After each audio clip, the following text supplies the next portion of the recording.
I can't wait.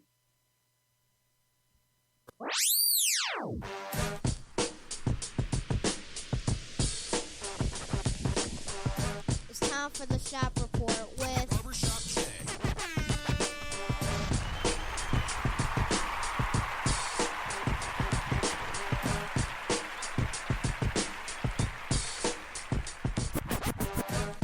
What up, sports fans? Welcome to the Shop Report.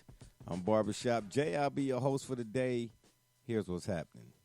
If you're up and around, you're out and about, and you want to give us a shout, the number to call is area code 267-687-0026. That number again is area code 267-687-0026. Joining me on the P-Rogram today is none other than my cap from the NYC, a.k.a. Rucker Park, Brother Rich. Brother Rich, what's happening, man? So good, my brother and my friend. Always honored to be on with you. I doubt all of that. And on the other side of the ledger, we got my man from up north, Joey James, a.k.a. Double J. Tell the people what you say. To quote Ja Rule and Ashanti, I'm not always there when you call, but I'm always on time. Unlike our host. You know what? Let me Yeah. For all my listeners out there, we apologize. I apologize for being so exorbitantly late, if that's a word to use here. I had an unforeseen circumstance pop up, and I left my phone here at the house. And when I realized that it was a parental situation, I said, gosh darn it. So I didn't have no way to get in contact with nobody to do nothing. So I tried to wrap things up and get back to where my dwellings as soon as I possibly could. So, we apologize for the late start. It is not typical. All right. If anything, this late start is atypical of maybe not the two rented mule riders who's seated to my left and to my right, but definitely atypical for the show's host. So, again, we apologize. And we got some updates, too, that on the T-shirt shout-outs. Yeah, we had a couple of more T-shirt purchases. We want to shout those people out. We do. And we're going to get somebody else on the line here today, here shortly, to discuss, we only got a couple of things on the menu, but we're going to discuss this NFL or the upcoming NFL CBA contract negotiations. The owners have done some things that I particularly think, they have the gall. But then this is the owners we're talking about, right? It's their teams. They can kind of, we've said it before. They make the rules as they go along. They can do what they want to do type stuff. And then on the flip side, I think the players' union is starting to get kind of weak, if it wasn't already the case. And then, of course, we're going to discuss my girl. I'm all for the lady ballers. As my man, may he rest in peace, Kobe Bryant was. And, of course, we already know Gigi, may she rest in peace. And, again, as well as all the others, families or folks who were on the helicopter. And, that we don't want to, of course, relive the horrific tragedy, but we all know the story there.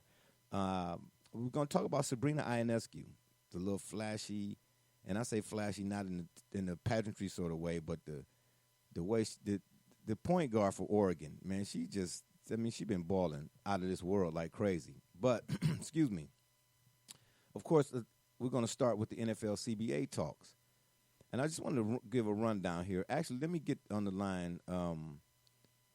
Let's see if I can get on the line here, another one of our esteemed contributors, shop contributors. If you all give me a second here. Brother Rich, how was the rented mule services? I heard something about you putting together a dude ranch for rented mules or something like that. What's going on with that, man? If you want to fill us in. Well, they were good. It was unfortunate you couldn't be there, but I know that you and the Jones family, y'all had a little thing in function in Dallas. I heard y'all are working on that contract. So no, we understood. I apologize to everybody that you couldn't be there.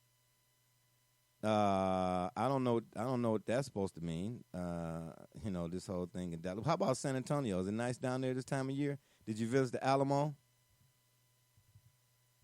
Actually, it's a very nice place. You ain't. That's stop lying. Charles said they big down there. When I come visit you, it's not far from when I leave you in Dallas to go over there on my way. I don't know what I don't know what that's about because I live in Cleveland.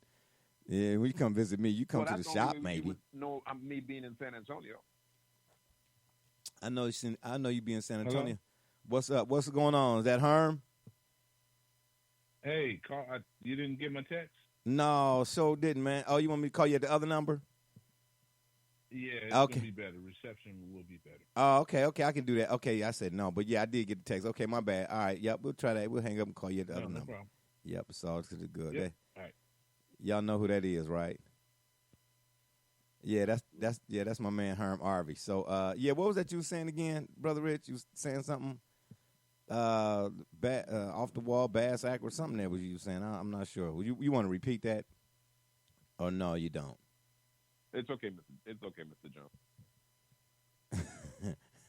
Yeah. Anyway, How's that contract coming? I don't know. You had to ask Double J. Oh, and Double J, all of a sudden now you don't want to say, you don't got nothing to say, huh? You don't want to double down on that?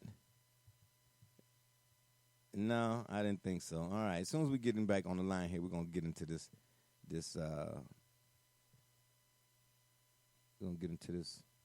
CBA talk here. What in the world? Well, I did want to point out, in case Brother Rich, you may have not heard about this. Just a few days ago now, due to injury, a 42-year-old Zamboni driver. Hello? Sorry about that. Yeah. Somebody. Hello? Yeah. Hey. What's, James. yeah. What's going on? Hey, two calls came through, man. Yeah. One, let me hang this up because I hear this music on hold. Yeah. I don't know what's going on with that. Yeah, hang that one up, man. I don't know what happened. Hold on, let me see how I can do this. Yeah.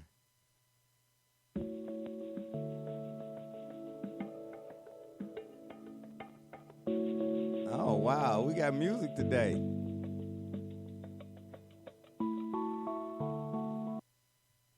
Yeah, I don't know what's going on there. What were you gonna say, Double J? Go ahead. Well, yeah, I was just going to point out there was a 42-year-old Zamboni driver who, coincidentally, that he was available for this hockey game between the Toronto Maple Leafs and the Carolina Hurricanes, and because of injuries, he was forced into action, and so the only thing I could think of, I'm like, wow, how great, was it that he was part of the OHL team and happened to be in the same city at the time that, he needed to be called upon, because, again, it was mid-game. The only thing I was like, you know what? This is why our host stays in that bin in Cowboy Stadium waiting for his moment. Really? You had us all waiting for that. So you could talk about the Salvation Army kettle? Is that what that was? Double J, you know what? If that's what. Yes, sir. Yeah, it's all good, man. Herm, glad we got you on the line here. I had to work out a few kinks. Yeah, that's how software is. But anyway, right quick before we introduce you, Double J. So you had us wait all of that. No wonder we shouldn't. I'm glad we didn't do the show at 8:00 because you've been waiting for that moment since when? 6:30. Got you. Anyway, joining us also on the program today is none other than my cat, the legendary Cleveland Browns offensive lineman and Baltimore Ravens offensive lineman as well. And more importantly, the man who played under Eddie Robinson at Grambling. We got my man on the show again, Herm Arvey. What's the deal, son? My friend, it's all good. It's all good. How's everybody? Oh, they all good. You ain't got to worry about them. Wonderful, sir. How are you? It's always good to hear your voice. It's wonderful to meet you again in this medium. I hope to see you soon, man. Oh, you know what? Absolutely. Herm, don't go for that, man. These two characters over here, man. Ever since they opened up their rented mule business, you know what I'm saying? They want to blame me for why sales are down. Yeah, and you know what, Herm? Why we got you? Yeah. Well, we got you on. We're going to talk a little Browns, too, man, because, Double J and Brother Rich, they're on this Browns kick, and they think that anything I say realistically about the Browns is hate. So, being that you're a former Browns player and you know the ins and outs, we're going to throw a couple questions your way as well. But let's get started, shall we? Let us get started. Okay. Everybody here knows or seen some sort of print or on television this whole idea about the upcoming NFL contract proposal or CBA negotiations or whatnot. And Herm, I just want to ask you right quick before I'm going to ask you this question, then I'm going to give a rundown on some of the things that are proposed. I guess they're trying to implement these things like this upcoming season, within the next season or so. The owners are anyway. And we know J.J. Watt, Texans defensive end, came out resoundingly and said no.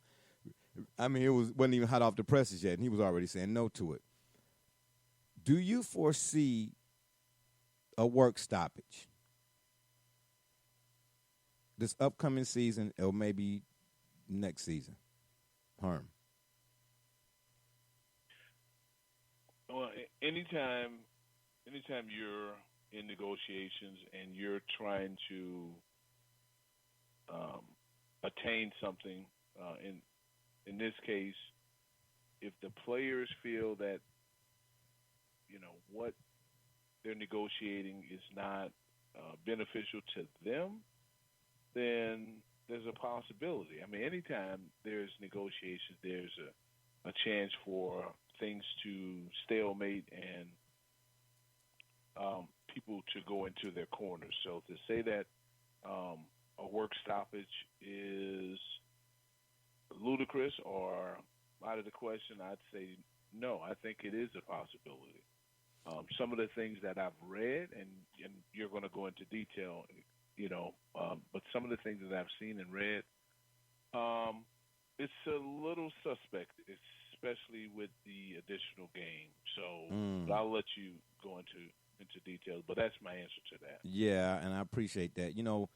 A while I don't know how long ago it was. I want to say a few months, but again, me having all these senior moments here lately.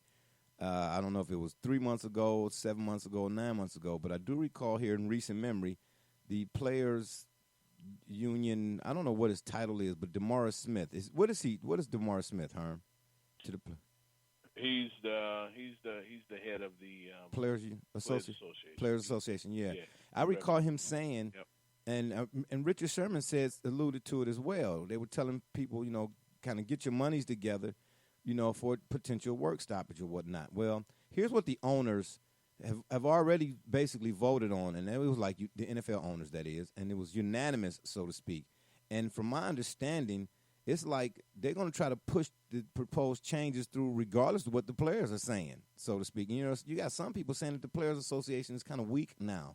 But again, once we dive into this thing here, we'll break all of that down. But here are some of the proposed changes. Now, if there are more, I didn't see any more. But they are, the owners are saying here, a 14-team playoff format, is part of course, the latest proposal.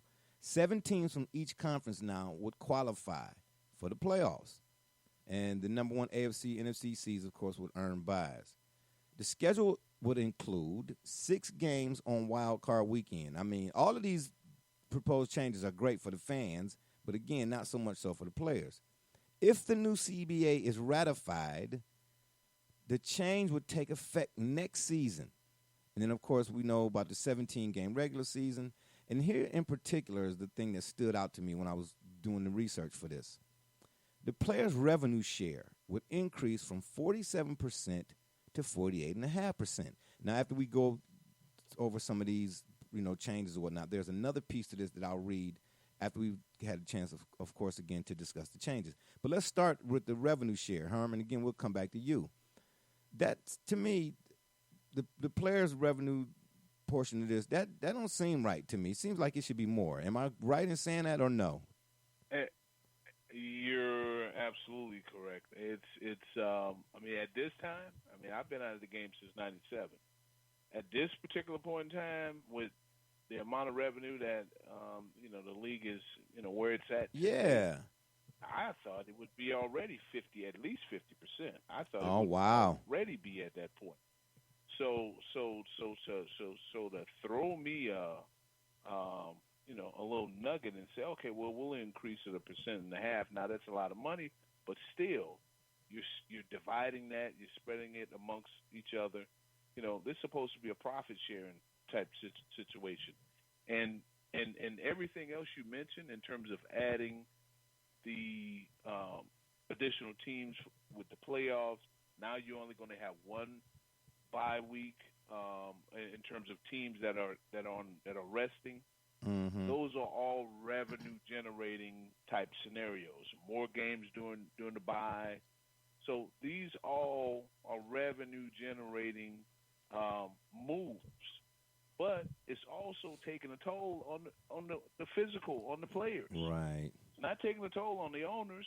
So Yeah. if you're going to ask more, and I also read where when you add the extra game, if you're making over a certain amount, I think it's $4.2 million, then you're really not going to benefit as a player. Yep. Now, if you're making less, then you're gonna get more in terms of your annual compensation. So I think it's a bad deal for the players, and I wouldn't take it. Not with where it's at today. Yeah.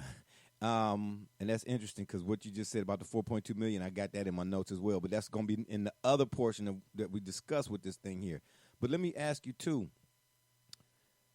So now we know for a fact now why J.J. Watt emphatically said no and with no hesitation said no.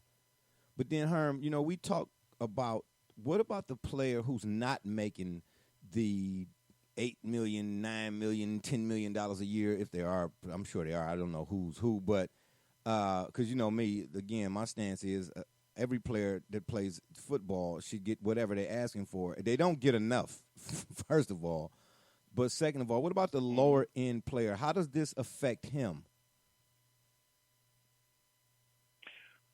Well, everybody is, you can't treat every player the same. Everybody's income is not going to be the same. Unfortunately, this is why it's called a union. You can't allow for things to pull you apart. If you're gonna sacrifice, everybody has to sacrifice. And at the end of the day, if you are one of those guys, we see now that there's a new league that just started up. The it's not XFL. new. The XFL is back, right? So maybe as a player, okay, I'm not going to cross the picket line, but I have an opportunity. You have some other outlets that you can go and exercise your earn plan. some money Yeah. doing that. Now I don't know contractually how that works, but if you are on strike, then I don't think contracts even come into play. So. Yeah. I just think that may be an avenue for some guys to go and make some money without crossing the picket line. And that's an interesting scenario too. If it comes down to that. Yeah, because can you imagine? Because I think the last strike that I recall was 1984. And it was a big deal about them bringing like players off the street, so to speak. Some scabs is what they were calling them back then. And could you imagine in this case if there's a work stoppage that we see players whose names we have no idea who they are playing for the Browns, for instance, but some of the Browns players playing for the XFL teams. Oh boy, wouldn't that be something? You know what? Can I just chime in on that because that was awful. I mean, obviously, we were all young. We wanted to watch the game. I did. You did. I'm sure everybody on the call. We watched those games. But there was definitely a drop off in talent. So for sure, when you are one of the blessed and fortunate guys to play at the level, being that the NFL, you have to also think that your talent supersedes anyone else's. So you can't be afraid to take a stand. And ultimately, it's going to benefit perhaps not you. Yeah, you're making a sacrifice, but it's going to benefit those coming that behind are going to come behind you. Yeah, indeed. Double J, what say you about all this? Oh, and let me add, too, as well. There will be, I don't know if it will be one less preseason game included in these proposed changes or two less preseason games. And I think I saw some reports where it said one and some two, so I'm not sure. But the idea is to decrease the amount of preseason games as well, at least by one, if not two. What you say, Double J? Well, it's interesting because even, you guys have pointed out really well where the deficiencies are. If you look across kind of the sports landscape, specifically in the U.S., other than, the NHL with they got hosed, that being the players, on their most recent agreement. That revenue percentage fell from 57%, so again above the 50% threshold, to exactly 50. But that's kind of where the status quo is right now. I think Major League Baseball is also 50-50. In the NBA, I want to say is at 48%. I could be getting those two flip-flopped. So, again, you're talking about these guys have already negotiated or at an earlier time, but have a higher percentage. And so, again, they proceeded versus, again, so now if you're looking at it from an NFL standpoint, of course, yes, we are all very much aware that there's more players on a roster, et cetera, et cetera. But if anything, that should justify why that number should be higher to reflect the certain amount of mouths that have to go around. So it's interesting from that side of things. Additionally, again, I think I can't necessarily say that it's because of it's the XFL effect specifically, but them trying to do what I would say make it more fan-centric, which could potentially be why. So, for example, when this does move forward to the players, if the players reject it, and again, that rejection is mainly going to come based on the monetary compensation side of that would be the main point of argument. The fans may turn on the players because they may feel that, well, hey, look, you're getting what you wanted, which was less preseason games, so you don't have to worry about getting hurt and putting risking, you're risking your career for a meaningless game. And then, of course, now there's going to be more playoff teams, so again, more excitement. And unfortunately, all those additional dollars are unfortunately going to see are not going to end up in the hands, per usual, of those who actually make the product known as the National Football League. Of course. I mean, I deal with it at the post office. You know what I mean? You go in and come in on your off day, and you do 8 hours, and you think the money is good. You did 8 hours worth of work. When you get your check, look like you did 8 minutes worth of work. You know what I'm saying? So I put in the work, but y'all get all the pay. Brother Rich, what you got to say? Yeah, go ahead. Barbershop. Yeah, Herm. Real quick, this is Herm. I just wanted to add, the preseason games, people say, well, okay, those are a couple less games. The players don't have to put their health, their playing careers at risk. Mm-hmm. A couple things there. The preseason games are cupcake games compared to regular season games. Mm-hmm. Playoff games, the intensity level rises. It's almost like the NBA. You hear them talk about regular season and then playoff basketball. Mm-hmm. And it's a totally different landscape. So preseason games, although sure, you're not going to play those, and I've heard players want them, and there are those who don't want them. They think they're a complete waste. But again, you're not putting your body at risk as much. There's still injuries that do occur. Mm-hmm. But the other part of it is you don't get paid for those games. Now that you might say, well, players should be all in for having the extra couple games. That would be the one motivating factor, because you only make and again, I'm dating myself here, but back when I was playing, we were getting like $500 and something a week. You weren't getting your salary, and it still doesn't apply to this day. So you Okay, basically. so I'm gonna double down on that. With just a great fact. Hold on. The league made $8.1 billion. Wait. Hold on, Double J. Hold on. Slow that down. Hold that thought. Were you finished with your thought, Herm? I'm done. Yeah, I'm done. Okay, Double J, I need you to speak up. The league made 8 point what? $8.1 billion last year. 2019. 8.1 billion. As in B Bitacon billions with a B? And hey, I actually do have a thought. That's actually down, isn't it?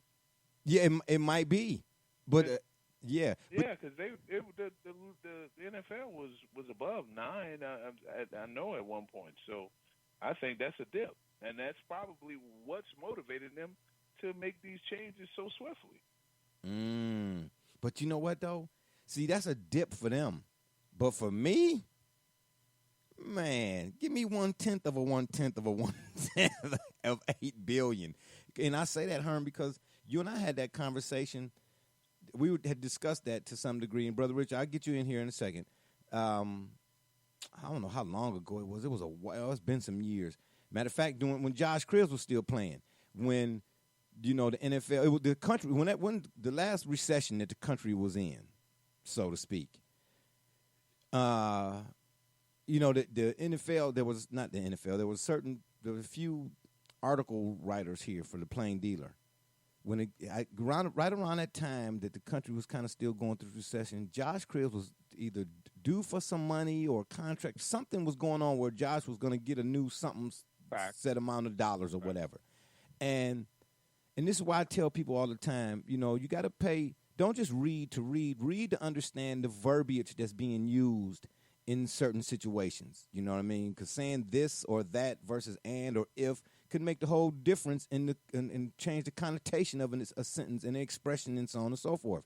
They were trying to paint Josh as a guy who should give Cleveland the hometown discount and they were basing it, and I won't mention the writers' names because I'm cool with a couple of them, and I went back and forth with them like, how dare you try to minimize what Josh was and meant for the Browns to the Browns at that point in time, as if to say he should be willing to take a pay cut. And I'm like, are y'all serious? The only reason people go down at that time, reason people was going down to the stadium to see the Browns was to see Josh Cribbs. But they tried to base it on, and why he should basically be wanting to take a pay cut, Josh, that is, was because they said that the country is in a recession. And man, when you talked to her, you was like, yeah, the country might be a recession for me and you.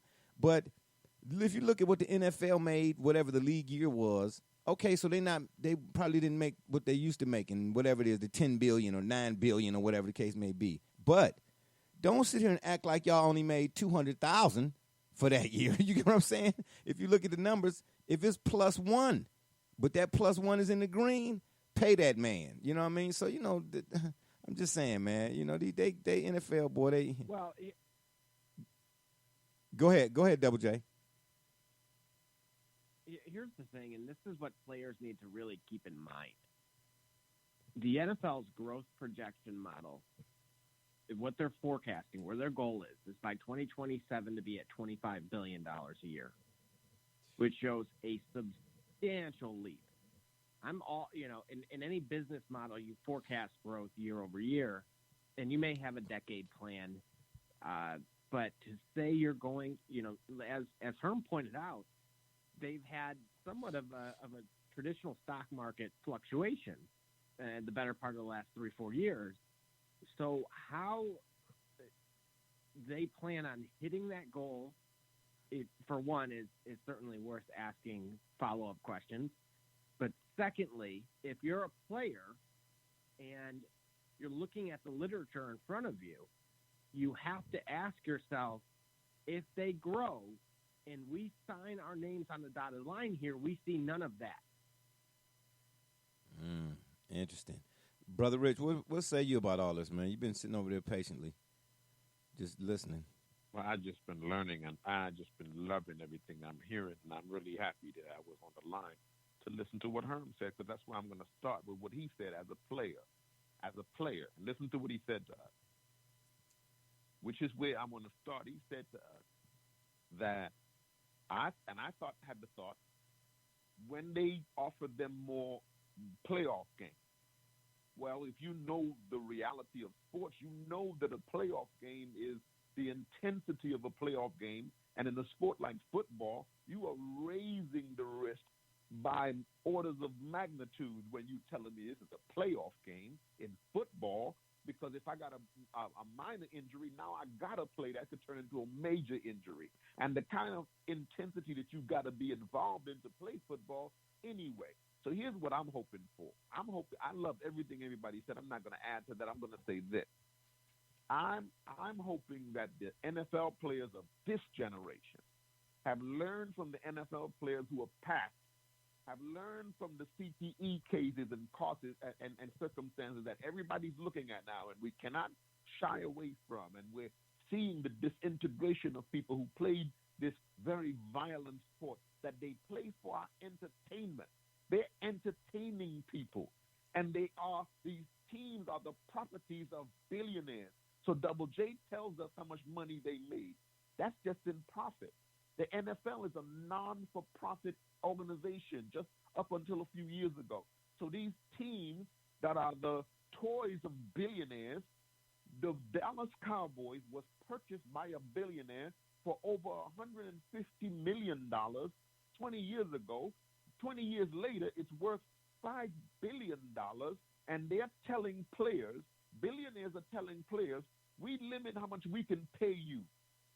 Yeah. Now, the revenue share is an issue that people are looking at and talking about. So I'm hoping that they learn from LeBron and say, look, we're the stars of the show here. And we're like Herm told us, we're not going to cross the line. We're going to stand firm on this one, and we're not going to back down until we understand that everybody's fighting for equity. Women are fighting for equality. Gays are fighting for equality. Hispanics are fighting for equality. Immigrants are fighting. Maybe football players ought to fight for some kind of equality on this one. I agree with you on that 1,000%, man. Because at the end of the day, you know me, I said it before. I'm giving credence or giving thought to the guy inside the helmet. It appalls me, man. Right. Every time I hear people talk about whether a player is worth money or not, especially when it comes to football. If you do a list of professional sports occupations, if you would, in terms of the hazards that go, if for lack of a better word, the term the safety hazards that go along, or the life-threatening hazards, if you would, football is in the top 3, next to professional bull riding and maybe boxing. Do you understand what I'm trying to tell you? But the owners, like you said, I don't, and here's the killer part. Man, I was born at night, not last night. If I'm a player, this is what I'm telling the owners. Like you said, we the stars here. How you going to insult me by saying, oh, you want me to do more, but what you want to give me in order to do more, that's, again, in layman's terms, they want me to take on supervisory type responsibilities, but all they want to do is increase my pay 25 cents. Where they say it to you with a straight face. Like, if you say no to it, it's going to be some repercussions. You know what I'm saying? Are you serious? Serious? But they do that kind of stuff, man, because they know some folks that are going to be like, oh, okay, I got you, boss. Not here. That's not happening here, buddy. Know your worth. Ain't that, where all of that come in at? You know what I mean? Go ahead. Yeah, this is Herman. And this is where it's like super important for the players to, especially the quote-unquote superstars. There are guys who are more talented than others. Those are the ones who really have to make the sacrifice, and they really have to make a firm stance and not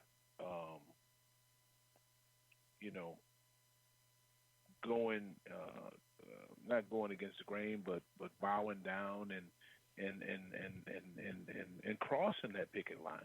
You talk about the previous strike, which I think might have been 86, maybe 86. Did I say 84? Somewhere in that neighborhood. Yeah, I said 84. Right? Yeah, somewhere around there. Yeah. 87, I think it was. Yeah, somewhere in that 87. In that neighborhood. Yeah. Well, ultimately, what broke the strike, what broke the back of the strike was when the top tier guys started going in. I think Randy White at that time, he was one of the first guys. Ross. Right. And that's when it crumbled. You have to, you mentioned LeBron James. See, the difference is you got 13, 14, 15 NBA players on the roster. Okay, you only have a few superstars. Okay, on that roster. Mm-hmm. In the NFL, you got 53 to 55 guys. Mm. Okay, so that's where your difference is. And yes, there is high turnover, but there's high turnover in every league, but in the NFL, because of the violence and the contact, there's I think at this point it's it might be 3 years is the average career. So don't think the owners don't know that. Don't think they're not trying to use that as leverage. And when I said earlier, the sacrifice that the players make today is not for them. They can't lose sight. It's for the guys coming behind them. Mm. The guys who had to strike back in the day before I was in the league, that benefited me. Mm. Okay, more so than it benefited them. Yeah. All right, because there was things like 401k didn't come into the NFL until when I got into the NFL. And when did you come in, Herm? 93. Yeah, I was going to say. So you came in 93. Okay. Right. So there were certain things that I benefited from. I had nothing to do with. It was the guys before me. Yeah.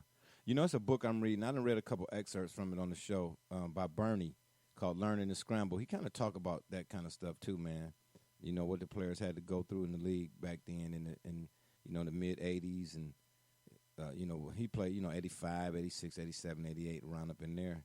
I could just imagine going farther back, you're talking about the Y.A. Tittles and the Sonny Jurgensens and the Johnny Unitises and the Mackies and all of them guys and the Dick Buckuses and all of them. You're talking about playing for the love of it, man. Yeah, you had to, and that's important. You talk about the guys now, but, making the sacrifice for those coming behind. But here's the killer part, Herm. Do we have enough, or does the NFL have enough of those players? I'm just guesstimating here, that would be willing to not only take the sacrifice, but understand that they're sacrificing for those coming behind. Or you got those players that are saying, this is mine. I think today you do. Okay. Because you got to keep in mind, your top players are making more money. Your top players are making more money, so they could withstand a strike. Not counting anybody's bread, but they could withstand and holding out for the good, the greater good, however that saying goes. Yeah. But I think that you do have guys with that think along those lines, I mean, even to the point of when they were taking knees, people think that, they gave in, they cowered. Well, no, they got a lot. They got a lot achieved. There were, different initiatives that were signed. Spurned, as a result. What's the guy for Philadelphia? And then, they start. Say that again. No. Eric Reed? Malcolm Jenkins. Oh, Malcolm Jenkins. Malcolm Yeah. Jenkins. Okay. Yeah. They started to have some infighting, from some different things when it came to Kaepernick and all that. But they did make some demands, and they did get a lot. So, I think it's just going to require the veterans and the top tier guys to be willing to make that sacrifice, and the other guys who might not be in the same boat, you just can't be scared to make a stance. You just can't be scared.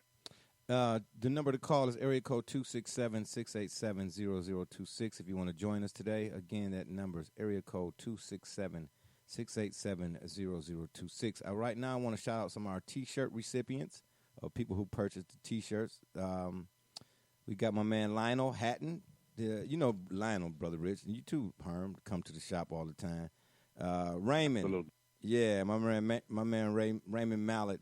He's the assistant coach over at Cleveland Central Catholic for the Hoop Squad over there. Guy Brian Draper and Arthur Russell. Russ come in the shop too, man. I want to shout out y'all for purchasing T-shirts and supporting 786 Media and the Shop Report. Again, we do this for you. Going back to this right quick, Herm, I wanted to ask you, when the players, who's advising the play? I mean, I know DeMaurice Smith is the head of the players' union and whatnot, but are there any players? You mentioned Malcolm Jenkins, and maybe I forget who else is like the player rep or whatnot. Are there players who are saying to the other players, "Look, this might be a good idea. This might not be a good idea. This might be a bad idea, so on and so forth." Or is it DeMaurice the one who's sitting at the head of the table, hollering at all the players? How does that work? No, there's a group. It's like an executive group. I forget the official title of those guys, but it's maybe 6 to 8, maybe 10 guys, I think. Okay. That sort of meets and talks with DeMaurice. Then each team has a player rep. Got you. Okay. So there are 32 player reps, and so whenever things are going on, you speak with your player rep. You try to be engaged. And that's where you get the intel and the information. But each team has a representative. Then you have an executive group that meets more so with DeMaurice Smith. And you know what else is interesting? I wonder if you got a player rep, or are there player reps out there who would suggest to the players to maybe kind of you're a player, but you sort of your thought process is on the side of the owners. Did that make sense? You get what I'm saying? Say that one more time. In other words, I just know where I work at, you got people that's you're supposed to be for the people, but you really you're in the pocket of the management. You understand what I'm trying to tell you? So when you come to the people, to talking to the people, you might sound like you mean like brown noser? Yeah. You know what I'm saying? Yeah, you got the brown nosers. You know what I mean? You might sound like you for the people, but you're really working for the popo type stuff. You know what I mean? Do you I think that exists on all levels. Okay, got you. Any and all levels. Got you got to think about it. I mean, from playing, there are opportunities to get into upper management. There are opportunities to rub elbows with ownership, with owners. So to say that does not or hasn't, we would be pretty naive. Yeah, got you. Yeah, okay, I kind of figured as much. Let me read the second part of this thing here. And this is a little bit more detailed. February 12th, Cardinals owner Mike Bidwell said, "We can do 17 games, and it's not going to impact the safety and health of the players." Now, there's 2 or 3 other little mini paragraphs I wrote down here, but let's start right there. Brother Rich, we'll come to you on that. Do you want me to read that again? Because I want to get your thoughts on that. On my... No, I was going to ask you, what's his 40 time? How fast does he run the 40? Because he said it don't impact nobody else. I mean, he must know. What's his 40 time? You took the words out of my mouth. I was going to say, well, I'm trying to think, did he play before? Yeah. Maybe Pee Wee League, maybe. Yeah. I don't knock nobody that played on whatever level, you know that. But that is I can't even get it out. Before I started writing this, because what it is, I think I went to NFL.com and I went to another source. I can't even think of the name of it, not right now. But the article is very lengthy, right?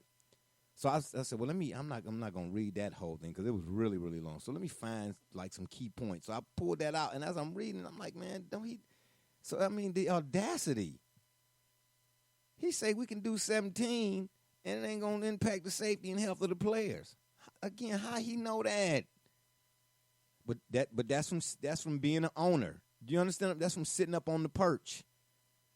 Okay, you ain't got down in the trenches, but yet still you pointing fingers and telling who to do what and go where and what and how. Yeah, all right. Double J, you got anything you want to add to that? Well, I mean, you guys touched on just about all the points. They're beautiful. Okay, it's all good. Herm, did you say? Well, you wanted to add? To add to that, if I had to guess, and I'm sure you got analytics, and he has a analytics team, I'm sure they're probably basing it off of well, guys play into the playoffs, so they play 17 games. So, to answer your question, we're doing it already. Thank But you. you got to make the playoffs. Number one, Yeah. you got to make the playoffs.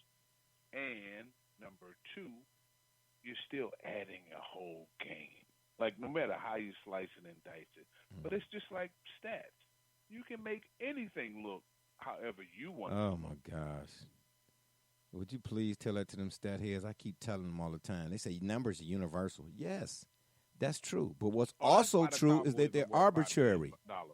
I've been asking Jay that. Why is this team worth $5 billion? That's why they're worth. You could. It's the numbers. They No more or less than the Browns. No more or less than the Browns being worth $1 billion at 0-16.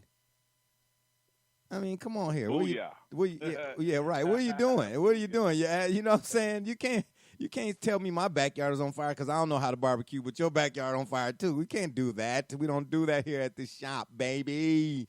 Anywho, let's continue. Don't start no stuff, Brother Rich. Don't you start no, not today. Hey, Double J, he brought his back up. Yeah, what you mean? You got backup? Ain't that something? It's always It's facts though, and I'm not taking any sides. Exactly. Like, it's facts. It's facts. Like if there's one franchise that should be worth stick together. Hold on, No, hold on, if Brother there's Rich. Let him finish. If there's one franchise that should be worth any Guga amount of money, let it be the Green Bay Packers. At least the people are getting a portion of it. Thank you. Yeah, my co-host, man, they just, I'm glad you was on the show today, Herm. Good looking out. So then, Herm, how you explain Jay's team? The Cowboys are worth $5 billion. That's why I keep asking him, how is this team worth $5 billion? Listen. What's that about? Hold on, Herm. If you make anything look a certain kind of way, and I will give Jerry Jones much props. He's made that franchise look way bigger than back in the day when they said it was America's team. Yeah, they used to say it back in the day, but it didn't impact their well, I shouldn't say that because I wasn't paying close attention to their value. But, I mean, I was a Steelers fan back in the day, okay? So you couldn't tell me nothing about the Cowboys, and I bet the Cowboys, well, I shouldn't even say that either because I'm not speaking on facts. But I would bet some money that the Steelers franchise was worth more than the Cowboys back then because the Steelers were putting in work and they were winning. They had the Super Bowl. The Cowboys were going, but they were losing. Now, fast forward, yes, they won a few more, but you have to give the utmost credit to Jerry Jones for making that into like. What's the circus? Barnum and Bailey. Yeah, Barnum and Bailey. Yeah, Okay. Like, yeah. Ringling Brothers. Ringling Brothers. Ringling. It's a spectacle, and so that's why it's worth as much as it is now. But here's It's a spectacle. Here's the killer part. The young man asked the question, how are the Cowboys worth $5 billion? When the question should be, how are the Browns worth $1 billion? With having 3 winning seasons for as long as I can remember. Our children were babies playing with little building blocks when the Browns last won a game. Now they're grown and in college. Hey. Yeah. I just thought of something. Yeah. And this is why the players have to stick together, okay? Because the top players, they can bring along the bottom-tier players. So the Cowboys are bringing along the bottom-tier franchises. So that's how the Browns are worth $1 billion. Because the Cowboys, okay, yeah, they right. I actually like that. I don't have a problem with that. Okay. There you go, Her. Okay, I'll take that. You know what I'm saying? Again, let us. We shouldn't have to, but every now and again we have to reiterate, right? Randy Lerner couldn't wait to sell the Browns. Sold the Browns to who? For $1 billion. And this was after they went 0-16 or before, or it don't matter. They ain't beat the Ravens. Oh, they beat them this last year. You know what I'm saying? But up until now, the Browns was 21-99 in the division. Stop it. Anyway, back to this NFL negotiation, CBA, contract proposals, and so on and so forth. Don't start no stuff, Brother Rich. I done told you. In 6 days after Mr. Bidwell made these comments, his comments became a statement from the league. After the owners approved a CBA proposal they negotiated with the union. So the owners are already pushing this thing through. And here's how the statement reads. Since clubs and players need to have a system in place and know the rules that they will operate under by next week, the membership also approved moving forward under the final year of the 2011 CBA if the players decide not to approve the negotiated terms. Herm, you want to make some sense of that for me? Because I think I know what they're saying here, but I just want to make sure. They're going to go ahead and do it regardless. Let's Double J. I want to hear what they have to say on that one. Okay, all right, Double J, go ahead, have at it. No. Let's let Brother Rich. Now you throwing him. Oh, look, you see, Brother Rich, your road dog, your double down buddy. You know what I'm saying? He gonna throw you under the rented mule. Go ahead. Well, Mr. Jones, I'm gonna say this to you first. Ain't that nothing? Richard Stefanski. Herm has clearly explained what is going on with your team, so I understand now why your team is worth that kind of money. But on the matter, but we don't understand why the Browns is worth that kind of money. I do understand. Gotcha. You probably weren't listening. Yeah, I was listening. Class was in session. Mr. Jones, pay attention. Now, as it relates to the question you asked me, let me try to see what I can make sense of with this here. These people are telling you and telling us, we have already met in the back room while we were smoking our cigars, and this is what we decided is going to happen. Then we're gonna walk out the room and pretend we're gonna negotiate with you. But the point of the matter is, we're gonna pretend to the world that we're gonna negotiate with you. In any negotiation, you're supposed to do it with some kind of decency and some kind of integrity attached to it. This is already telling us there's no decency, no integrity in this right here. This is the chess, not checkers. And Shaq used to say that millionaires can't argue with billionaires. Well, these owners are well aware that they are worth billions of dollars of themselves, so they can hang out and wait for some people who are extravagant in their living affairs. And this is why they were warned: put your chips away. This is why one of our great players just recently told the young boys, stack your chicken, put your money away, put your bread away. Marshawn Lynch. Why?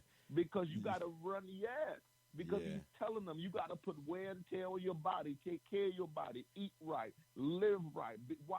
Because we're on this field. We putting in this work. These people are making money off our back. And so these owners are coming out in the back room. You just read it to us, and they told us one of the owners hinted it. They sent him out. He dropped it out in the media. Now the media got it. Now the fans got it. Now they're going to come out and say, oh, we are trying to negotiate with them in fair. And then they'll write it in the columns, and they'll put it in the social media pages. Why these guys who, man, I'd love to play football but then they couldn't play football for 15 minutes. Most of us couldn't play football for 15 minutes at any level, much less at that level. But we make judgments about what these young men are putting their bodies through each and every time they step out on the field for these billionaires. Man, come on, let's be real here. Yeah, and you know what? Sidebar. If I may chime in, at the end of the day, this public,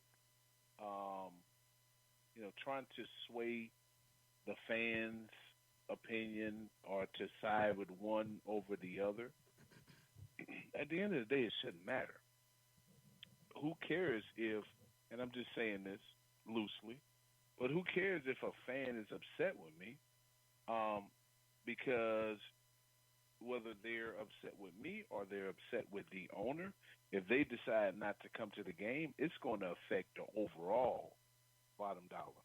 It's not going to affect the players' bottom line. It's going to affect the overall, which ultimately will trickle down to the player. Mm-hmm. But that's where players have to understand their value, their worth, and they also have to understand that they are the ones who are putting in the work. Their careers will last but so long.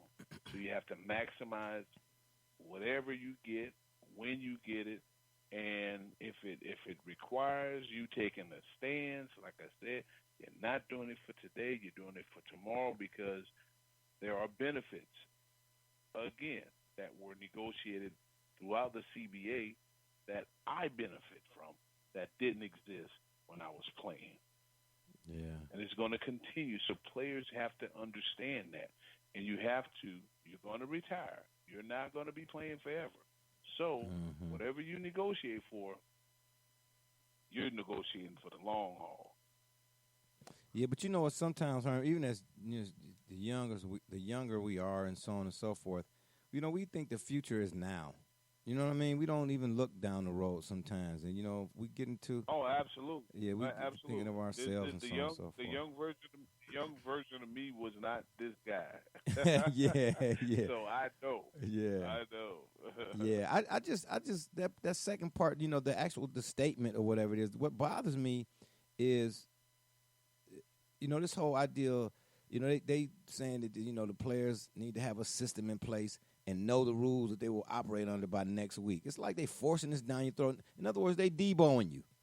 Like, look, this how we gonna do it. You know what I mean? Either y'all sign off. That's exactly what they're doing. Yeah, you eat this so you don't get nothing. Yeah, else. you don't get nothing. You know what I mean? But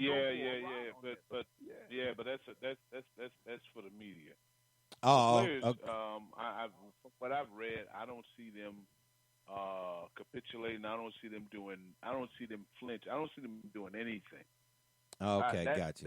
That speech was for the media. Okay, got you.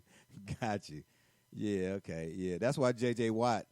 I don't know who it was that asked him, but he asked him about the upcoming CBA and what the once the proposal came out, the 17 game schedule, the so on and so forth. He said no, and they tried to ask him again. He said no.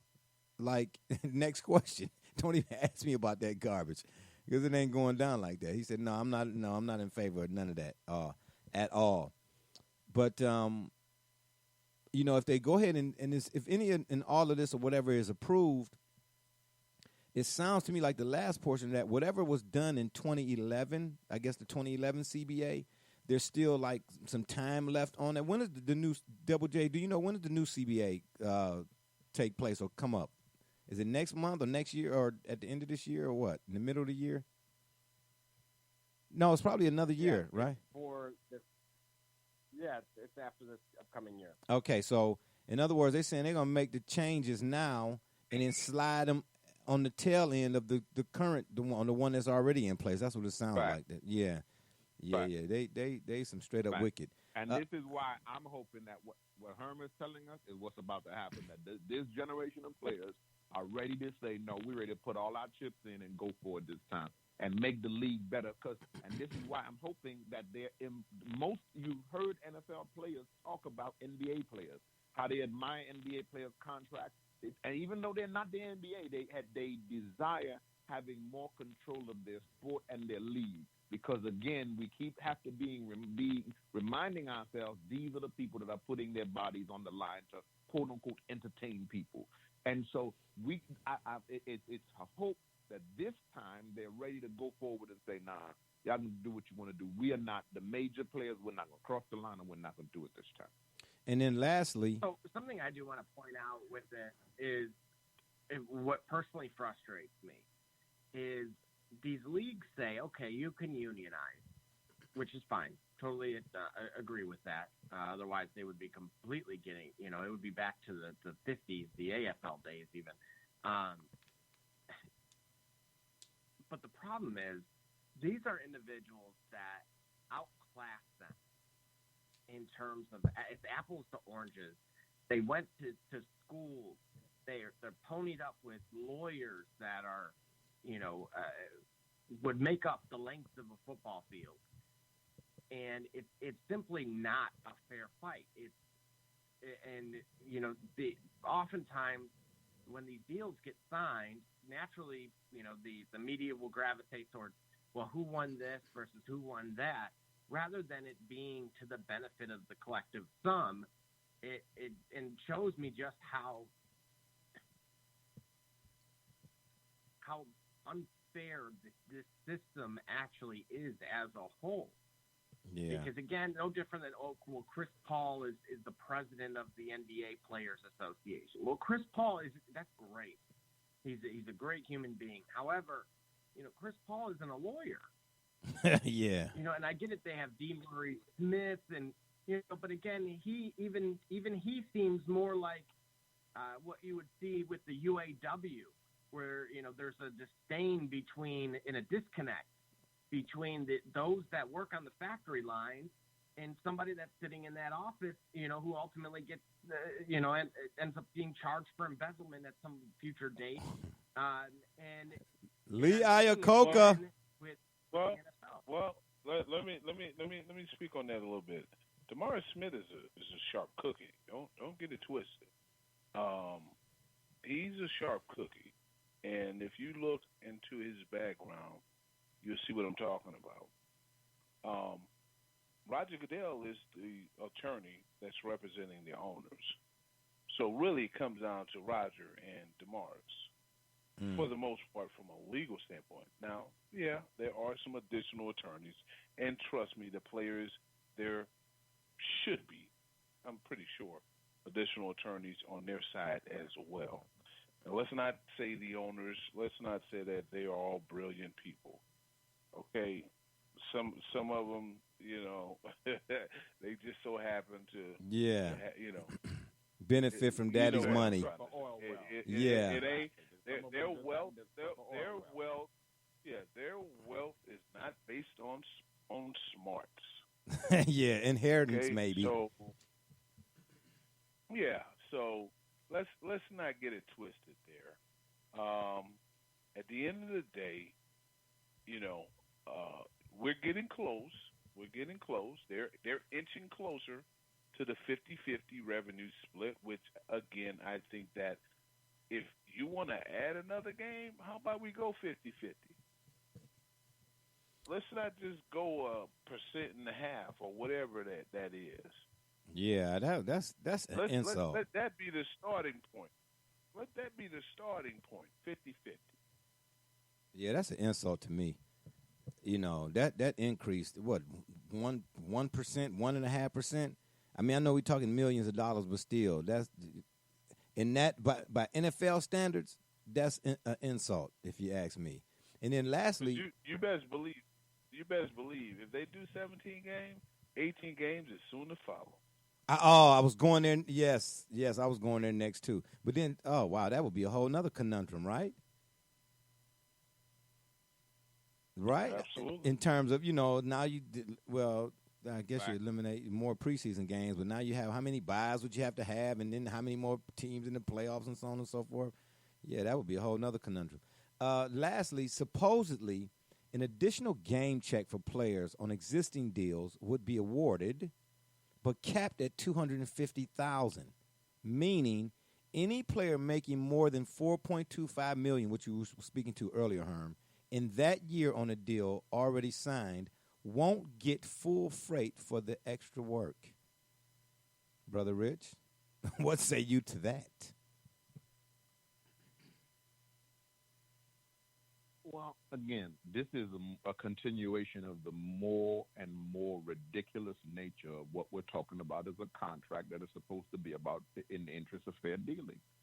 Because, again, tell me how any of that favors the player, the individual who is asked and tasked with putting, again, I always want to talk about the fact that football, and I'm biased. I'm not biased. I'm clear. I've been clear on this with you from the day we met, Jay, that football is a sport that, from a vantage point of observing it, is all I could do, because I've never been attracted to it or drawn to it, because it just appears to be a sport that people putting their bodies on the line for that just doesn't seem like the compensation has ever been fair to that for me, ever. That just is a sport that requires too much of the individual while people are sitting in the stands and these young men are on the field in Cleveland in the frozen tundra in Green Yeah. Bay Yeah. in 0 degrees, talking about I'm running the ball up and down the field, and the owner is up in the stand telling me I don't have medical insurance. I won't be able to walk when I'm 35. I probably won't be able to hold my grandchildren. When you look at the dynamics of the game, not the game itself, and not the young men that play the game and contribute to the game, I'm talking about what the game does and it overall. It's just more continuation of that kind of thing, and you have to look at that. When do we look at that and say, wait a minute, as a society, that's not good? And when do the players themselves look at that and say, look, we're ready now to stand up for something? Like Dr. King said, if you haven't found something you're willing to stand up for, hey, you know the rest of it. Yeah. It actually was Pastor Vernon John, but right. If you don't stand for something, you'll fall for anything. You know, man, look, the players, like Herm said, man, the players, it's time for them to, you know, stop being, how do they say, deboed. You know? Like you just mentioned, these owners are not, matter of fact, we'll go back to Randy Lerner. What did Randy Lerner, now Al Lerner may have built the business because, you know, he ran MBNA, was a credit card company here in Beechwood, Ohio, actually. You know, and it was big business. The Visa and the MasterCard and MBNA credit card services and whatnot. You know, how he came about what he did, I have no idea. But I know that was Al Lerner, the father. He built the business, so to speak. Randy Lerner was the son. You know, he was benefited from. And I'm not saying he didn't do what the father did, but yet and still he was gifted, so to speak, an NFL franchise. I mean, I'm trying to get my son to buy him a car. You know, a little beater, something he can get around and go back and forth in college in. That's my claim to fame as a dad. You get what I'm trying to tell you? Here it is, this dude got a dad who give him an NFL franchise. You know what I'm saying? So, yeah, the owners, they not, I'm not, you know, I don't feel for them. But the players I do, man, you know, because the players are real people. And fans sometimes, or as fans, you know, that seems to be totally forgotten. Yeah, it seems to be totally forgotten. We got, for whatever, Herm got a technical issue on his end. We'll try to get him back on here in a second. But Double J, so at the end of the day, man, the $4.25 million, well, they say any player making more than $4.25 million. So I wonder what, we're going to try to get Herm back. Like I said, we just lost him. But I wonder what happens if you, and just give me just your thoughts on if you're making less than $4.25 million, how are you affected by this? In your estimation. Well, if you're making less, which generally applies to rookies or veterans that have been, you know, released, because again, I think the absolute stat minimum is closer to that $1 million threshold. It really doesn't apply to you that much because again, you're already accustomed to the volatility that comes with being in that position.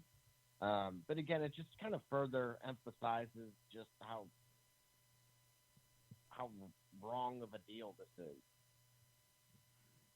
All right, so you say this is how wrong of a deal this is. Okay, this is a bad deal.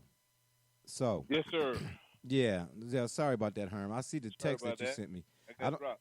Yeah, I don't know. That's not on my end. I don't know. That's some sort of a call-in studio issue. But we got you back. Yeah. Double J. So and Herm, I want to ask you this as well. But so what do you think though, Double J? Okay. If this is wrong, what can the players do then to make this a right, so to speak? Is that question directed to? No, that's for J? that's for Double J. Yeah. You know, honestly, I would like to hear Herm's take on this because again, he's been in you know, now he's on the opposite side of the table here, but he's played both sides. Yeah, got you. And so, specifically, No, I've played both sides. I haven't gotten them owner checks yet. Yeah, But go ahead. yeah. And what I asked him, Herm, excuse me, in the deals that they say will be awarded but capped at the $250,000. Any player, of course, making more than $4.25 million. On that in that year on a deal already signed, won't get the full freight for the extra work. But what about the player who makes less than the $4.25 million? Where do they fall at in all of this? And are the negotiations really more so about those players? Well, the player. So if I'm reading that correctly, and I think I understand what they're saying, is if you exceed 425, then when you breaking it down and see what people have to understand, they hear 250,000, and they're like, oh man, they're getting $250,000 a check, right? That's based on 16 weeks, and in this case, they're talking 17 weeks.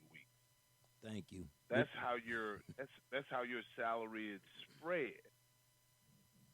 So once you get to that number, then they aren't able to go beyond that. You know what I mean? Like some guys, depending on how much they're making, they could be making more than $250. So it's again, if I'm reading this correctly, the more you make, the less you're going to make in that 17. You might not make nothing. I don't know. Yeah. Let me read that That's again. exactly what it's saying. You see what I'm saying? Right. You might not make anything. And that's this exactly is what they're saying. And I also bring up the point that guys get paid based on the number of games. Then I hate it when people. I shouldn't say hate, but it rubs me the wrong way when folks start counting other people's money. Thank you. And they start talking about, oh, he's making $250,000 a check and he's complaining. Thank you. No, spread that over a year, okay? Then you're going to come to a number. Then you can talk to me. Yeah. But there are other professions who don't get pinched. Man, they don't beat up as much as guys in the NFL. Yeah. And their checks are even more. Yeah. In fact, they might get 2 checks a month. All right. Yeah. All right. So it's like, and again, I ain't counting nobody's bread. Everybody, whatever you choose to do in life, do it to the best of your abilities. Make as much as you can. Okay. But make sure you understand what you're talking about before you go in on somebody. But it's a lot of the fans who do that and have an opinion on that, especially when I be seeing them in my threads and on social media or whatnot, are fans again who watch these television shows. See, that'd be my thing. Let's talk about what the owners. What did the owner make in 2018 or 2017? Let's talk about that with the same fervor that we talk about whether a player is worth. I just, and we've had the discussion a million times on the show, and I guess anytime we discuss the subject of football, I guess it's going to always kind of show up again. But I just don't understand even as a fan, how you could have the audacity to say what a guy ain't worth, and you sitting at home on your couch with a bowl full of Cheetos or whatever it is that you eat your favorite snack. You know what I'm saying? Wiping your hands all on your shirt or whatever it is. You ain't worth $25 million. And Herm, if you would. We'd had that conversation about, what a player, when players are not players, but fans are misconstrued about the breakdown of a player's salary, so to speak. And you talked about, after the tax man cometh, what it boils down to, what a guy actually get in a check. He said you really got to be the 1/10 of a percentile in the league to be even making top dollar. Go ahead. Barbershop, that applies to every walk in life. Exactly. Again, whatever someone decides to pay you, so be it. To your point, fans, they just take it upon themselves because they feel that they're entitled to have an opinion to say what a guy is worth or not. But can you really say what a specific doctor is worth? can you really sit and say what a lawyer is worth? Can you really sit and say what some of these government officials are making? Right. Man, I mean, when I saw what Biden's son was getting for doing for whatever, and say if he was qualified, and then you start talking about what Trump kids were making based on, man, look, some of these numbers are ridiculous. And then if you start to get into the Kardashians, oh my, so really, are they really worth that much? That's what I'm saying. Exactly. That's why. Exactly. That'd be my thing. When you start taking a look at the other side, you can't say nothing about that side over there. You know what I mean? Especially with what those guys are doing to bring you your entertainment every week. And you want to talk about what he ain't worth? They worth, man. Football players, like, hey, they worth whatever they be. Roll him off the field. Get in the next guy. Yeah, exactly. That's how. And then you know what else is interesting? You got these CEOs of these companies who the companies go under, but the CEO still he get to collect on his whatever deal he signed when he first signed on after these companies fall, or we closing up shop in America. We're gonna move all operations to Mexico, but the CEO still get his $8.2 million salary or whatever. But everybody else up under him, they out of a job. You know what I'm trying to tell you? But somehow, somewhere here in America, that's right. That's because the vast majority of people don't read. And would you repeat that? For whatever reason, yeah. For whatever reason, listen to this one though. Why do you only hear, for the most part, sports figures' salaries, and not all sports, but you will hear football players' salaries. You will hear basketball players' salaries. You seldom hear golfers' salaries. You seldom hear hockey players' salaries. Baseball, yeah, but baseball is in a different stratosphere. But yes, but you don't hear all of them. It's like, why is that? Why? Good question. You know what I'm getting ready to say? Yeah. Barbershop. Yeah. Things that make you go, Yeah. Yeah, and then lastly on the whole subject, man, before we move on to Sabrina Ionescu, my girl, road dog, hooper, lady baller, I'm going to go around the table here, and I'm going to ask everybody. Let's say the CBA, it all shakes out. The players agree. Both sides say, okay, handshake, yada, yada, all that good stuff. Now we got a 14-team playoff. Are you all looking forward to that? Is that a good thing, Herm? Again, provided both sides agree on everything. Is that a great, or is that too much? Because again, we're not talking about the college football playoff series now. We're talking NFL here now, right? NFL. Yeah. You can never, and I will say never, and I'm speaking from a fan's perspective, get enough of football. That's why the XFL is balling, baby. Hey, you can never get enough of football, and when it comes to NFL playoffs, I'm all in. I mean, I hear, especially when the Kaepernick thing was going, this thing about banning and I'm not watching NFL football no more. I was never that guy, and I wasn't that guy simply because, and I made this point on social media before. Man, the guys already the television deals are already cut. So you watching or not watching, it's not going to impact the fact that they've already gotten their money. So if that's the case, I'm watching. Yeah, got you. It don't matter what I do. I can boycott, not do that. You ain't affecting their money. Yeah. So if you go do something, let it affect something. Yeah. Say, stop buying merchandise, huh? You know, that type of deal. Stop buying tickets. Stop buying merch. I don't buy merch. Stop buying merch. Exactly. But hey, I ain't watching it. But I'm gonna buy a hat. I'm gonna buy a sweater. Yeah. But I ain't gonna watch the game. Yeah. If you're gonna take a stance, you got to understand what you're taking a stance against. Because your stand, you might not be standing for nothing. You just, I ain't gonna watch the game. But you sitting over there with your man cave all decked out. You know what I'm saying? Yeah, you just follow it. Yeah, your man cave all decked out. You decked out. Yeah, you ain't watching, but you done gave him some money. You know what I'm saying? Yeah, right.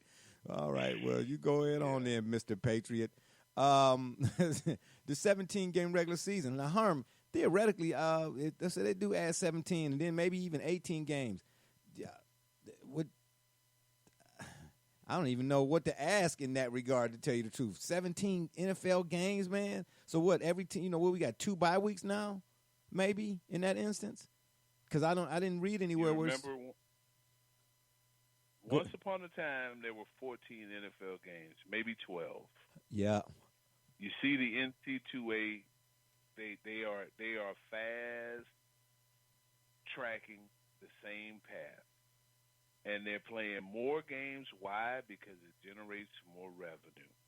You heard some rumblings a few years ago where fans were saying, why am I paying full price for an NFL ticket for the preseason?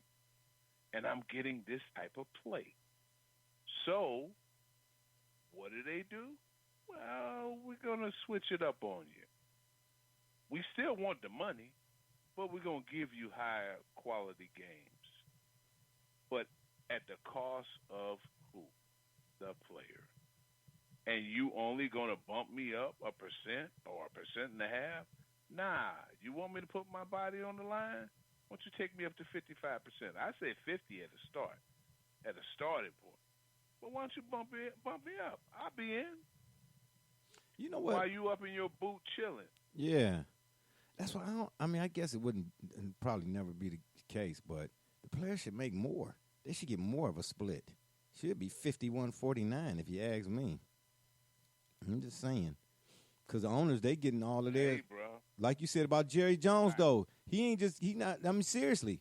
This is what I mean about the owners, and we've said this before.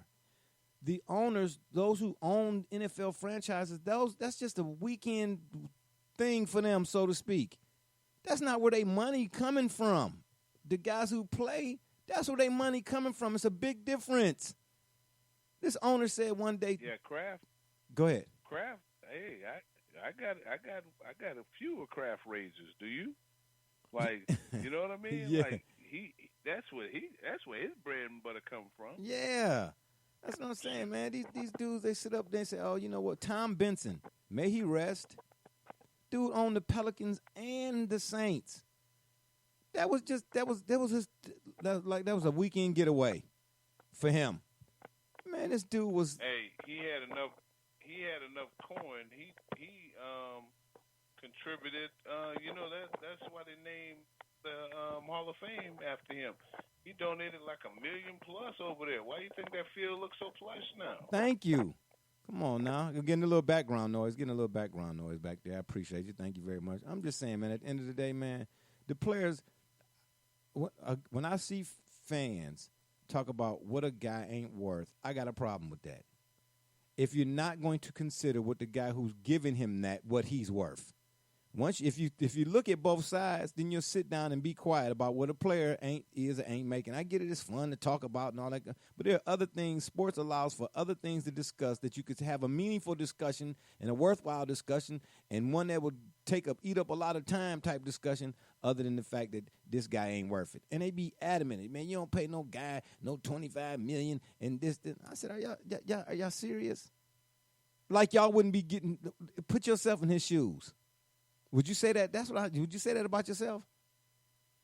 Oh, we're gonna give you $25 an hour. You're making 17. No, I shouldn't make that. No, I'm an upstanding man. Yeah, of course. Yeah, right. When it's hard for me to get out of bed every morning, yeah, give me $25 an hour. That's what you need. You better $25.75 while you're playing.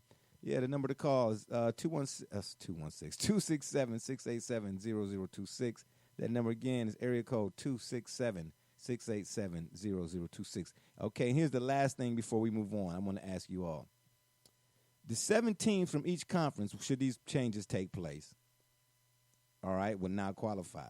Does that mean theoretically or technically that a team that's 8-8 could make the playoffs? Herm? Or would you still kind of be that team like Say that? One more time. Well, I'm sorry, I had to mute. Say that one more time. With the 7 teams from each conference, let's say all the changes take place to the new CBA. Everything goes through, right? And the 7 teams from each conference will qualify, of course, for the playoffs. Theoretically, that means an 8-8 team could make the playoffs. But the same could apply even still. Like, if you have a weak conference, and we've seen it. Okay, and you win your division at 8-8 or something like that. I don't even want to think that far in advance, because if someone starts saying, well, it's going to water down the competition, no, it won't. Because it happens still today. If you have a weak conference, the conference champion, no matter what the record is, they're going in. Gotcha. Right? And we've seen those teams actually advance. You mean a division champion? Yeah, got you. If you division, what I mean. Yeah. The division, they win, but it's weak, quote unquote weak, and we've seen that those teams still beat the quote unquote teams that were stronger and advanced in the playoffs. So, the Steelers did it one year. I don't subscribe to that. Look, if more teams, so be it. It's actually more money for the players because there are game checks for the playoffs that you don't see if you don't make. So, and there's an opportunity for a team to go on the run and win the Super Bowl who wouldn't have gotten an opportunity previously. So, those are bonuses. However, you don't negotiate on what ifs. Yeah, just like you can't really base a debate on what ifs, and too many people doing that too. Yeah, what ifs. Can we talk about what actually took place?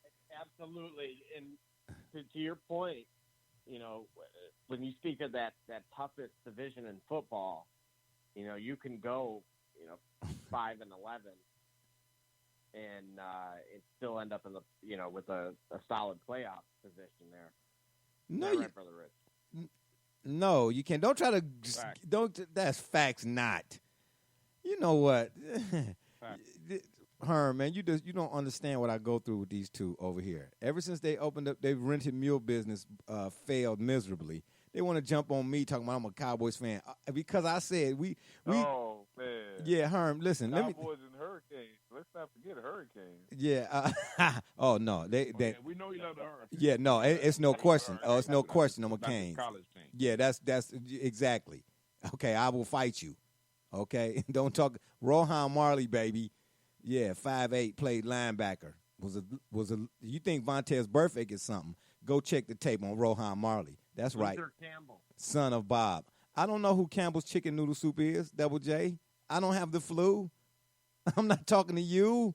Anywho, yeah, boy. Luther Campbell is wow. alien. So now I'm an alien. I'm on the mothership. I got you. Okay, Independence Day for you, buddy. Yeah, you riding solo after this one, just like Diana Ross and the Supremes.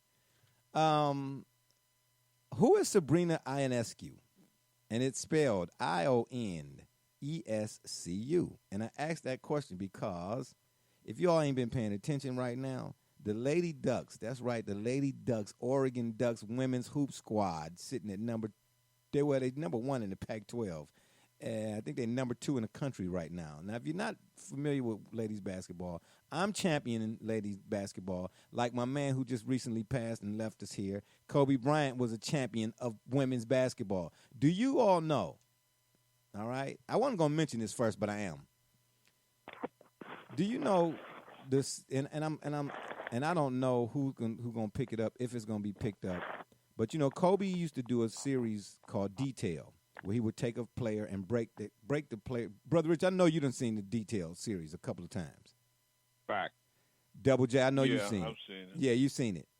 The way he break it down is the way films. When you do film study, that's how you break film down. Okay, but not everybody putting that kind of time and effort into film study, unfortunately. But I applaud the man.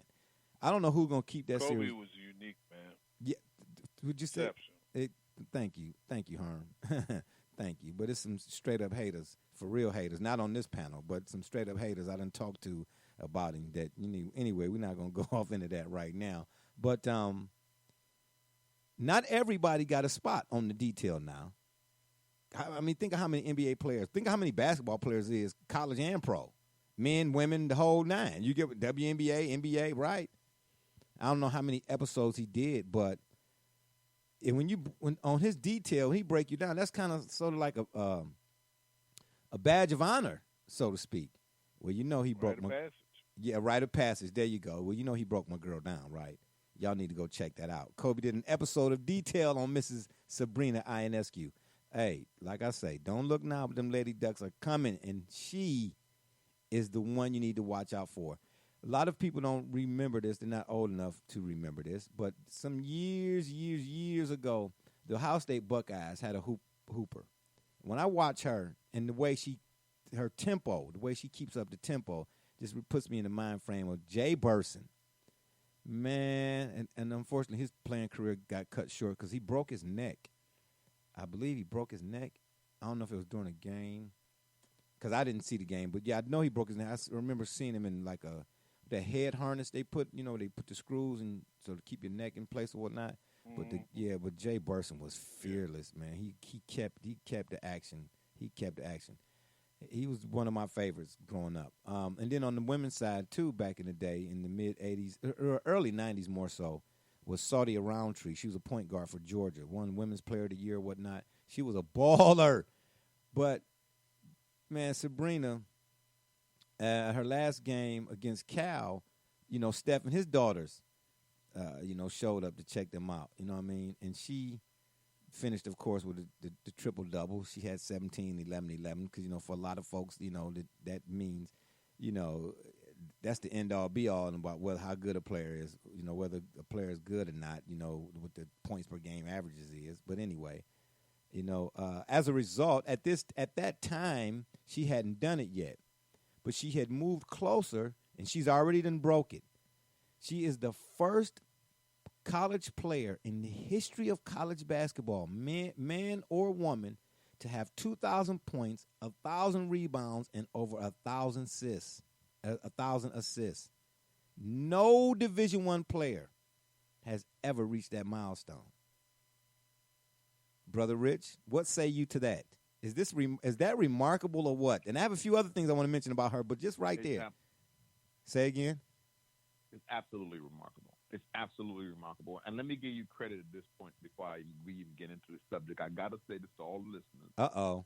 You have been a champion of women's basketball from the day I met you. And all over these years, you've always pointed us to the fact that women's basketball is something that we should pay attention to. And I want to say this to you as well. In preparation for this subject, you made me go and find out who this young lady was. And, of course, at the departure, the memorial service of the great, the GOAT, our GOAT, he championed this young lady. And so it made me pay attention to her and what she's doing and her fabulous career. And she kind of embodies the spirit of the Mambacita and Kobe and his teaching us about being a girl dad and all.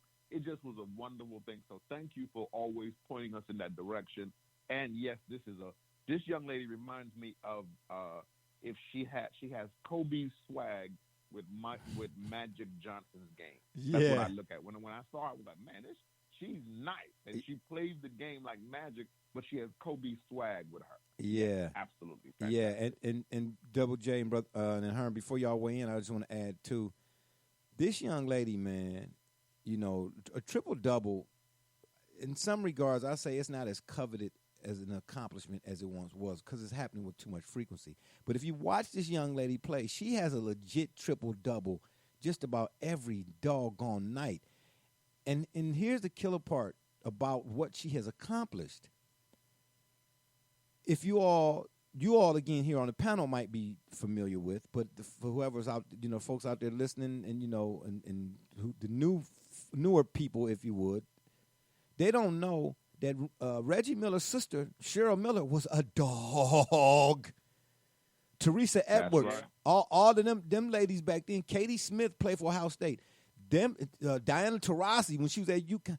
These Cheryl Swoops, Cynthia Cooper. These Kim Perot, these Sylvia Fowles here more recently, Penny Taylor that played for the Cleveland Rockers.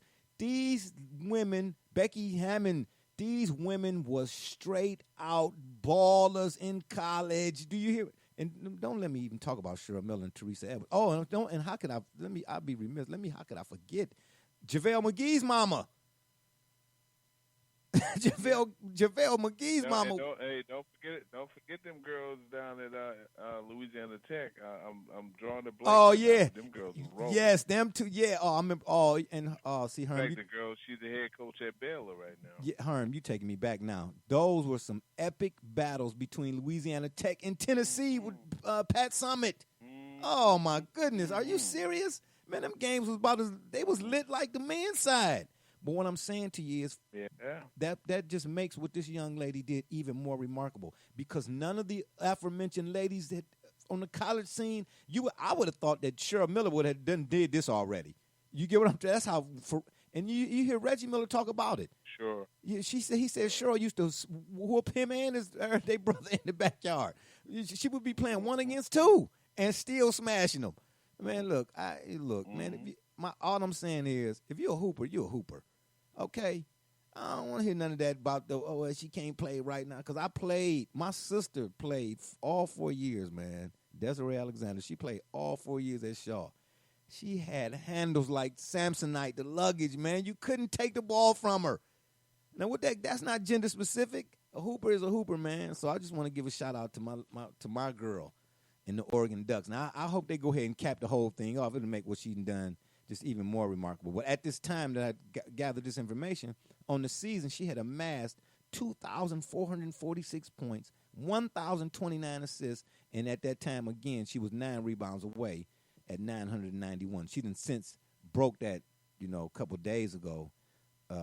She didn't, and the season is still ongoing. There's only a few games left, but still, she just racking them up, man. She's definitely gonna be the number 1 pick in the WNBA draft.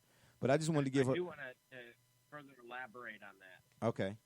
2:24:20 is when she broke the record. Get out of here. 2,000, 1,000, 1,000. Get out of here. 2 plus 2 is, of course, 4, equaling a total of 26 total triple doubles, 8 triple doubles this season thus far. I'm gonna put it. Let me sum it up like this. No disrespect to the men's side, because the men, of course, can do things that the women can't. And this is not a chauvinistic thing. We're just saying all the dunks and the high flying. I don't know if y'all saw that dunk where the guy went to jump and the ball rolled up one arm and across his shoulder, across his back to the other, and he dunked it. I have yet to see a lady do that. But on the flip side of things, man,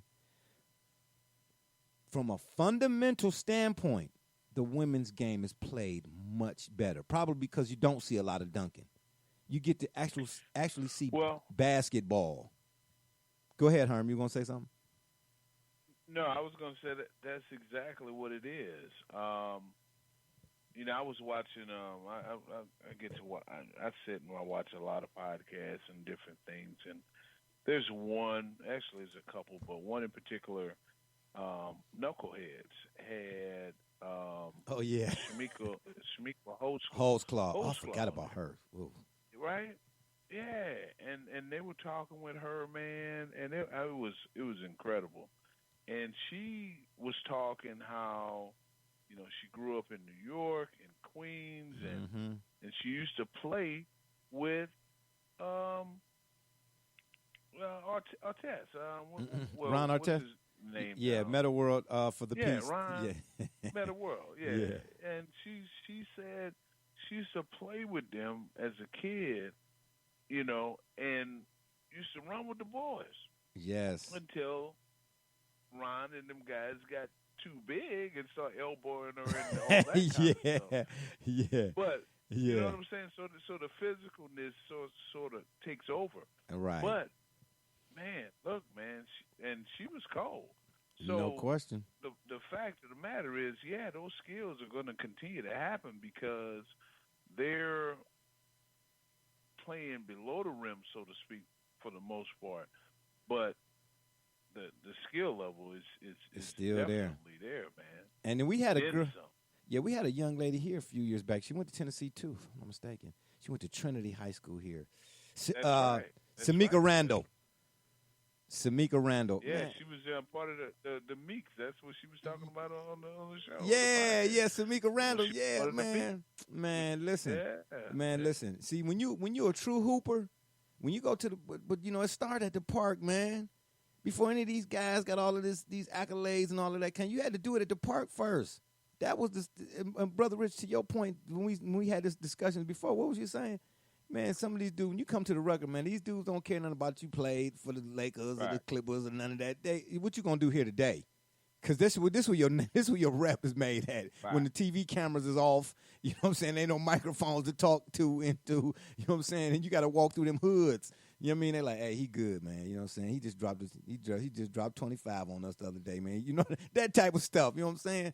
Man, when you go to the park, man, every park I played at, man, it was a couple of young ladies up there like, oh, and then don't be that guy who judge a book by its cover. Oh, don't be that guy. Oh yeah. Don't, you know what I'm saying? Don't be that guy. Oh yeah, okay. And then she out there dusting you. She done got you all about your Allen Iversons. You know what I'm saying? You be like, man, where your shoes at, man? She took my shoes, man. Man, please. Right. Yeah. So shout out to my girl Sabrina. You know, man. hey, speaking of which, so she said, host call said she was on the park playing with some guys, and this is when she was a professional, right? And she was still running with the guys. And there was a guy who was talking smack. And she said, I thought this was hilarious. She said, man, she said, man, you wearing my shoe. So she had a shoe. I didn't even know. She had a shoe at Nike. She said, man, you wearing my shoe. You talking all that mess. And then another guy says, and said, man, and them women sizes. She said, man, this dude was talking smack, wearing her shoe, and had so much love for her, he had to go over to the women's section to get the shoe because they only came in women's sizes. Yeah, you can't be talking smack, man. You can't be talking smack. Drop the mic. Yeah, drop the mic. Yeah, you all decked out. Oh, and let us not forget now. You know what I mean? For a lot of them folk out there who might not remember, we all remember Martin, the TV show, right? That episode where he put his foot in his mouth, talking all that smack. Baby Gina, you can't see nothing with me. You can't do nothing with me on the hoop side, Gina. And he went to Tommy and Cole talking smack. And then Gina was like, oh, no, Martin, we not playing. And she brought in the Olympic score. She brought in Lisa Leslie and all that. That's right. You know, and Martin was like, oh, damn, Tommy, we about to lose, man. I'm just saying, man. You know, I'm just saying, man. You can't knock the ladies, man. The ladies, you know, again, if I'm a hoop teacher, to be honest with you, all jokes aside, and you know, I got a group of young dudes, ladies, it don't matter, because I coached both, and I'm gonna be honest with you.